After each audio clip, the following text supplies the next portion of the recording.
Iran যুক্তরাষ্ট্রের উত্তেজনার পারও এখন তুঙ্গে। Islamic revolutionary guard, corps IRGC, Kuwait, Bahrain ও জর্ডানে থাকা মার্কিন ঘাঁটির 18টি লক্ষ্যবস্তু ঘুরিয়ে দেওয়ার দাবি করেছে।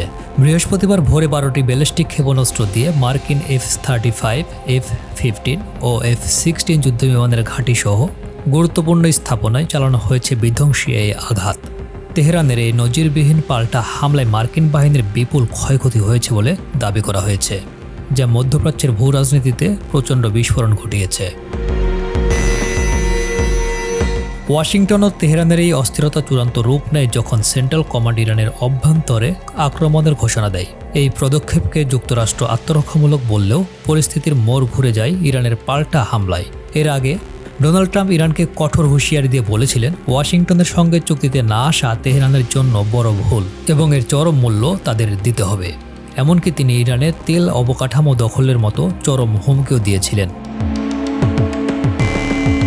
তবে মার্কিন ঘাঁটিতে ইরানের এই হামলার পরে সুর বদলে ফেলেন ট্রাম্প। হঠাৎ করে মার্কিন প্রেসিডেন্ট জানান, ইরানের ওপর পরিচালিত হতে যাওয়া তৃতীয় দিনের পরিকল্পিত সামরিক হামলা তিনি বাতিল করেছেন। ট্রাম্পের দাবি, তেহরানের সঙ্গে একটি চুক্তির প্রক্রিয়া এখনও চূড়ান্ত পর্যায়ে রয়েছে এবং শীঘ্রই এর স্থান ও সময় ঘোষণা করা হবে। পরিস্থিতির এই নাটকীয় পরিবর্তন বিশ্বজুড়ে ব্যাপক আলোচনার জন্ম দিয়েছে। অর্থাৎ চরম উত্তেজনার মুখে ইরান যেভাবে পাল্টা আঘাত এনেছে তা মার্কিন প্রশাসনকে তাদের আগের অবস্থান থেকে সরে আসতে বাধ্য করেছে।